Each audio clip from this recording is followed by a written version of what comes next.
আমার বড় ভাইয়ের বয়স ৩১ ছুঁই। আমাদের ভাই বোনদের মধ্যে ১১ বছরের ব্যবধান।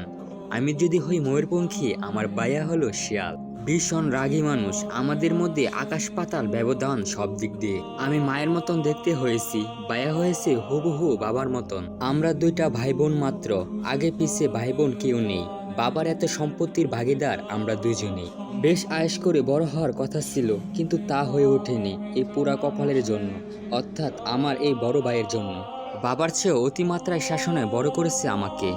আমাকে নিয়ে বাবা মার চেয়ে তার মাথা ব্যথাটা একটু বেশি। মাঝে মধ্যে মনে হয় আমার বাবার নাম হলো তৌফিক মোল্লা। কখনো একা স্কুলে যাওয়া আসা করতে পারিনি, সাথে আমার বড় ভাই থাকতেন। এরপর যখন আমি নিউটনে উঠলাম, তখন একদিন বাবা জানালেন ভাইয়া খুব শীঘ্রই অস্ট্রেলিয়া যাচ্ছে পড়াশোনা করার জন্য। কি যে খুশি হয়েছিলাম। ভেবেছিলাম এই বুঝি আমি পাখির মতন উঠতে পারবো, আর কেউ আমাকে অতিষ্ঠ করবে না। কিন্তু তা না, আমি ভুল। আমার ভাইয়া শোয়েব মোল্লা নিশু আমার জন্য প্রাইভেট গাড়ি, প্রাইভেট ড্রাইভার গুছিয়ে লিখে গেছে।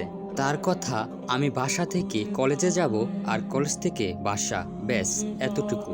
এর আগে পিছে কোথায় যাওয়া হবে না।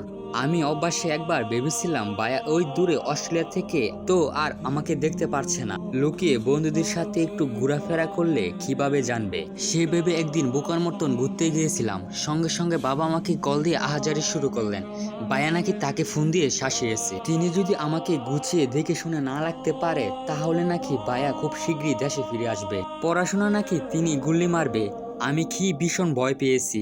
বাসায় এসে শ্বাস ফেলতে পারছি না।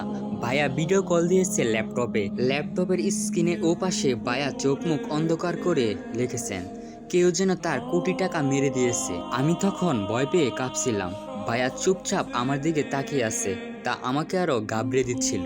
এরপর ভাইয়া রাগী কণ্ঠে আমাকে বলেছিলেন, দূরে আছি তাই আমি চাচ্ছি না তোকে বকাচকা করতে, আদর করে বুঝাতে।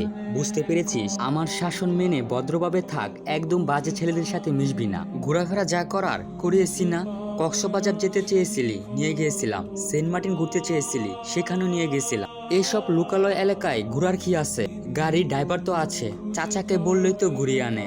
আড্ডাবাজি দান্দা বাদ দে, বাদ বাকি যা ঘুরার জামাইকে নিয়ে ভবিষ্যতে ঘুরবি, তখন আটকাবো না।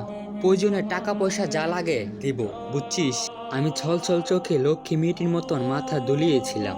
বায়াকে খুব বদমেজাজি ও লাগি ভাবলেও আমি বায়াকে ভীষণ ভালোবাসতাম। আমার বাবা মায়ের চেয়েও যেন বায়া অনেক বড় কিছু। আমার বাবা বড় ব্যবসায়ী। বছরে ৩৬৫ দিনের মধ্যে ৩৬৫ দিনই তিনি কাজের জন্য বাড়ির থেকে অনেক দূরে থাকে। মাঝে মধ্যে দেশও ছাড়েন। আমার মা আফরোজা মজুমদার পেশায় একজন ডাক্তার। তিনিও আমাদের দুই ভাই বোনদের রেখে কাজের জন্য ব্যস্ত থাকে সবসময়।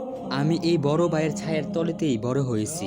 এর জন্য হয়তোবা আমার ভাইয়ের প্রতি বেশি মায়া। ভাইয়া রাগ করে চোখ মুখ অন্ধকার করে রাখলে আমার খুব খারাপ লাগে। আমি জানি তিনিও আমাকে খুব ভালোবাসেন, খুব আদর করেন, শুধুমাত্র ওই অতিমাত্রায় শাসন করেন। বাবার থেকে শুনেছিলাম আমার নামটা নাকি ভাইয়া নিজে রেখেছিলেন। বাবা যখন ছোট, নিশু ভাইয়াকে জিজ্ঞাসা করেছিলেন, ছোট বোনকে কি বলে ডাকতে চাও বাবা? ভাইয়া নাকি উল্লাস করে বলেছিল, আদর। ওকে আদর বলে ডাকবো, আমার আদরের বোন। তখন থেকে আমার নাম আদর। আদর নাম দেওয়া আমার নিশু ভাইয়া। অন্যভাবে বলতে গেলে আমার জম শীঘ্রই দেশে ফিরছে। ফেরার বড় একটি কারণ আছে, ভাইয়ের বিয়ে। আমার বাবা তৌফিক মোল্লা ভাইয়ের বিয়ের আয়োজন ইতিমধ্যে শুরু করে দিয়েছে বেশ আয়োজনের সাথে।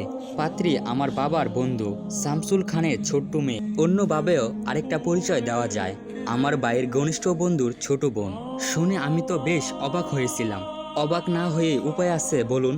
ভাইয়া খিনা নিজের বন্ধুর ছোট বোনকে বিয়ে করতে রাজি হয়ে গেছে। সবসময় অহনা আপুকে দেখেই ধমকাতেন, আবার বকতেন। একদিন তো চড়ও মেরেছিলেন নিজের বোনের মতন। আমার চেয়ে ৫ বছরের বড় অহনা আপুকেও বড্ড শাসন করেছিলেন। দিন শেষে তাকে বিয়ে করতে রাজি হয়ে গেলেন। আজব তো, ভাইয়ার বন্ধু তাসিফ খান, উনি কিভাবে রাজি হলেন?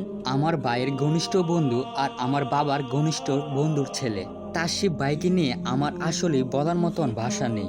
এই ভদ্রলোক আমাদের বাড়িতে ঘন ঘন এসেছিলেন, তাও আমি বাড়িতে না থাকলে। আমার সাথে তার দেখা সাক্ষাৎ হাতে গোনা মাত্র।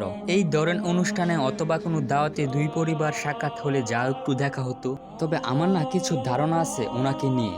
এই লোকটিকে নিয়ে একটু প্লেবয় মনে হয় আমার, তবে তেমন কিছু চোখে পড়েও নি বা শুনিও নি। তাও আমার তাকে প্লেবয় বলে মনে হয়। চাল চল কথাবার্তায় একটা ব্যয়াভাব আছে। 5 মিনিট কখন যেন হয়ে গেল, তার জন্য ভিডিওটা আগে এখানেই স্টপ করলাম। আর খুব শীঘ্রই পার্ট 2 আসছে, চ্যানেলটা ফলো করুন।